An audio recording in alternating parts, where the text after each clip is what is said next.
There's a popular swim spot south of Santa Rosa, New Mexico. It's known for its crystal clear, bright blue water and being a great place for recreational swimming and training to become certified for scuba diving. But for as beautiful as it is, it's just as dangerous. And in this story, two different groups of divers would make the same mistake years apart. I'm Tatiana, and this is Occurrence.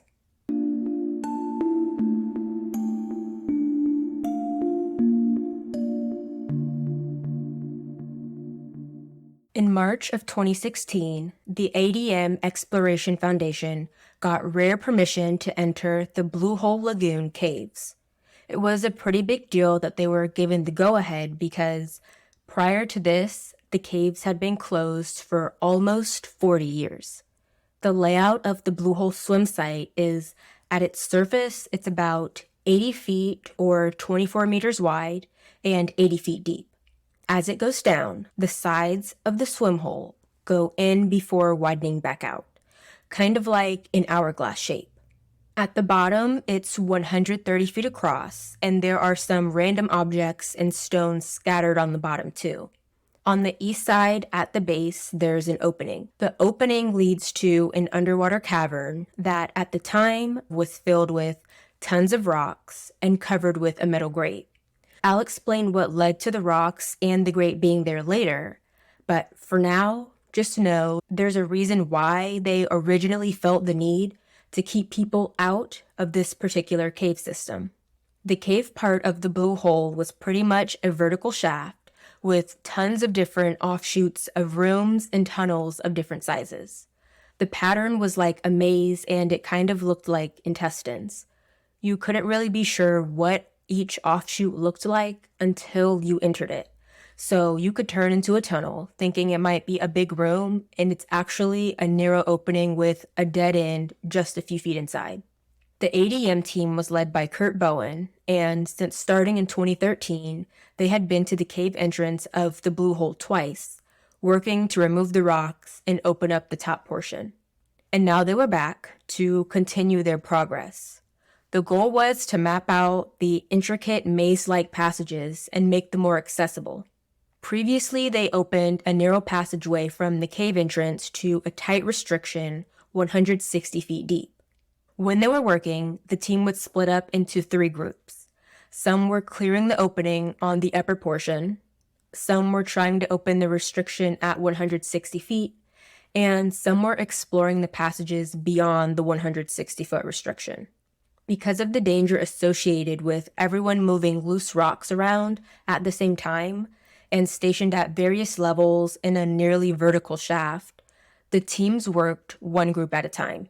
The plan was for the team exploring beyond the 160-foot restriction to work first and then exit, so that the team opening the 160-foot restriction could then work and leave, and then lastly, the team working on the cave entrance would work and then leave. The team that was working to explore past the restriction was made up of Mike Young and 43-year-old Robert Thompson, who went by Shane. Mike was using a side-mount rebreather system, and Shane was using a back-mounted system.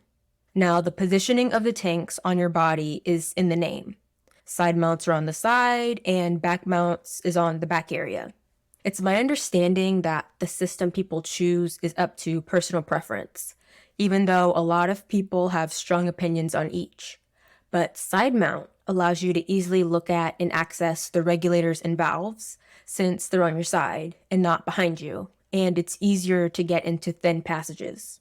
Shane provided support while Mike led the way, and they continued working in tight passages with loose rocks and easily stirred silt, which could very quickly lead to zero visibility conditions. If you're new here, you can compare a silted out cave to driving through fog or blizzard conditions so thick that you can't even see the hood of your car while you're driving, and your headlights aren't helping at all, if not just making things worse. As the pair continued exploring, they came across several passages that were dead ends, but each time they were able to make it back to the main passage because they laid guidelines to follow back. The Blue Hole is a sinkhole that has approximately 3,000 gallons or a little more than 11,300 liters of water that flow through it every minute. The water springs out from an underground source 200 feet from west of the Ogala Aquifer, and the water stays at a pretty consistent temperature of 62 degrees Fahrenheit or 16.6 degrees Celsius. But the deeper you go into the cave system, the more rocks you have to navigate. Some of the rocks were actually boulders the size of cars, and other times there would be piles of small ones they needed to move in order for them to continue on. And of course, they had to be careful with it because you can easily cause a disaster trying to move around rocks in a heavily silted cave. Mike and Shane ended up encountering 2 more severe restrictions, with the second one being at 194 feet deep. Mike was able to squeeze through the tight areas easier because of his side mount system, while Shane had a harder time due to his back mounted system. They only went a few feet past that before wrapping it up on the first day. Now, the reason the ADM team was able to get clearance to map the cave was because the team was full of very experienced technical divers. Shane grew up in Florida and started diving at a young age. He was a well-known scuba diving instructor and worked with a construction company that specialized in underwater construction, and was involved in different diving businesses like salvage work and boat maintenance. He was a diving instructor for the Navy and was involved with recovery operations for divers who died in underwater caverns too. A lot of the team members had a skill level similar to that. And the next day, the ADM team was back at the Blue Hole site, and the plan was the same: working in shifts, one group at a time. Since Shane had a hard time with the second restriction the day before, they planned for him to stay at the exit side of the restriction and not go through it while Mike explored beyond it alone. He reached about 45 feet beyond the restriction before deciding that it wasn't possible to go any further and there was no reason to continue exploring. So he makes his way back, and on his way back up, Mike was surprised to run into Shane, who took it upon himself to go past the second restriction. By the time they ran into each other, Shane was showing signs of panicking, probably because he had already gotten stuck a few times on his way to Mike and had to force himself through the tight maneuvers alone. Where they met was pretty tight, so Mike told Shane to turn around. It shouldn't have been too shocking when Shane signaled that he couldn't. It took a good bit of effort to get Shane turned around and Mike in front to lead the way. Mike actually thought he might injure Shane with how hard he had to pull on him to get him in the right direction. Mike went through the second restriction first, and then he had to pull on Shane to help him get through. But that caused them to be tightly wedged in opposite directions. So they again had to go through the difficult task of getting turned around and facing the right way. Up to this point, all of the maneuvering and flailing caused a lot of the silt to surround them. But it wasn't a huge deal because they had their guideline to follow. But that last turnaround caused some of the tie-offs on their guidelines to come loose, creating a loose guideline. So while the line could still lead them out, it wouldn't always be in the location that they wanted it to be. The line can sometimes go into places too small for divers to navigate, creating a line trap, which is exactly what happened several times during Mike and Shane's exit. Mike lost the lines a few times and had to search to find it again. A few times he had to stop and calm himself down and remember that he was on a rebreather. His air was being recycled and giving him plenty of time to get out. At one point, Mike kicked up silt while following the safety line, and it caused a zero visibility event. Shane tried to get control of the line since it caused him to panic, and he pulled on it forcefully, which caused them both to get crammed in a tight space. Mike managed to get free, and once he was calm and on the line again, he thought they were safe because he could feel vibration from Shane being on the line. He thought Shane was ahead of him, so he crossed a secure tie-off to get onto an intact part of the line. But once he did, he realized he couldn't feel the vibrations anymore. So he realized Shane must have actually been behind him, so he turned back to find him, just hoping he wasn't stuck somewhere again. But on his way to Shane, the vibration stopped. It took Mike a while to find him, and when he did find Shane, he was dead. He was trapped in a tight restriction in an unmapped branch that went in the wrong direction. Mike tried to get him out, but after a while he realized he couldn't, especially given how long he had been at that depth. He was exhausted and had cold water seeping into his suit. Not to mention, he still had to decompress before he could even get out of the water. So he left Shane and made his way back to the cave entrance using the guideline, where he told the safety divers that hovered at the entrance that Shane wasn't coming back. He decompressed at the cave entrance for a few hours before making his way to the surface and telling the police what happened, while he warmed up and recovered. Mike wanted to go back for Shane that night, but his team told him to wait until the morning. So they went back for Shane the next day, and because of the restriction, they had to remove his rebreather, which was left in the cave. But they managed to get his GoPro footage, which told them what happened. Shane followed after Mike, pretty much right after he went out of sight past the second restriction. He started panicking, and his hard breathing overloaded his rebreather system, so he had to switch to his emergency gas. He ended up blowing through that too because he just couldn't get himself to calm down. He wasn't thinking clearly enough to switch back to his rebreather after going through the emergency gas. And when he was found, his suit was torn up from how aggressively he was squeezing through the boulders.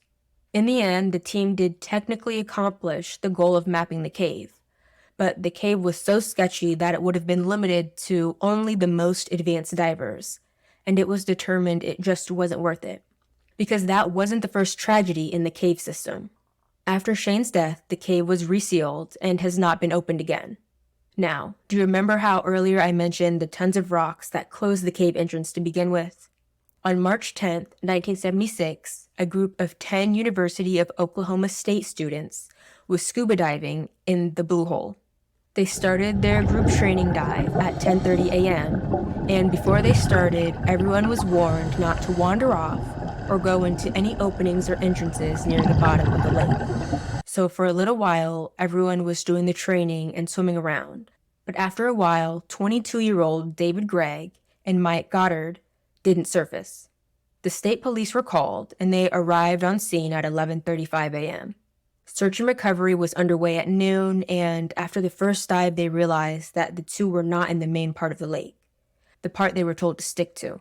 Realizing this, the search was called off for the day, and they returned the next morning on March 11th and continued the search at 10:15 a.m. Around 2:15 a.m., David's body was found in a room at 125 feet deep, inside of the cavern part of the Blue Hole. As for Mike, it was a bit harder. The recovery team did 11 more dives through March 13th.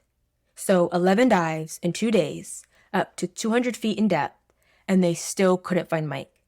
The operation was suspended due to the exhaust air from the divers loosening the rocks and creating unsafe diving conditions.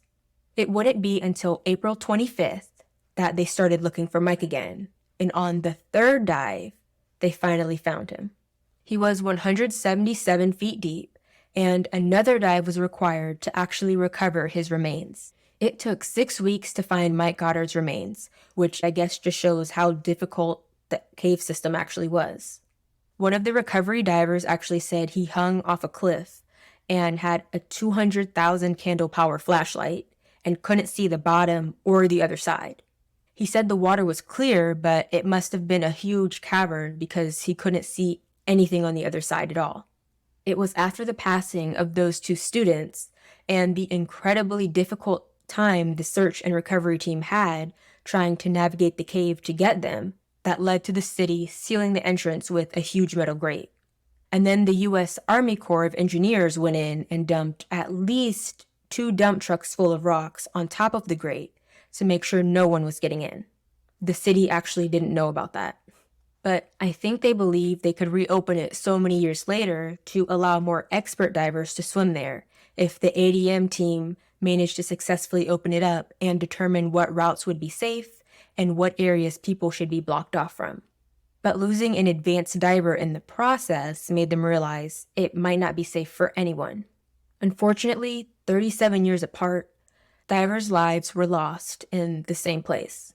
The Blue Hole is still a popular swim and dive site, with thousands of people swimming there every year. But today, you'll find a metal gate covering the cave entrance to keep anyone who just can't help themselves out. Leave your thoughts in the reviews or comments, and don't forget to follow or subscribe to hear more stories like this. All sources can be found at occurrencepod.com. Stay safe and see you next week.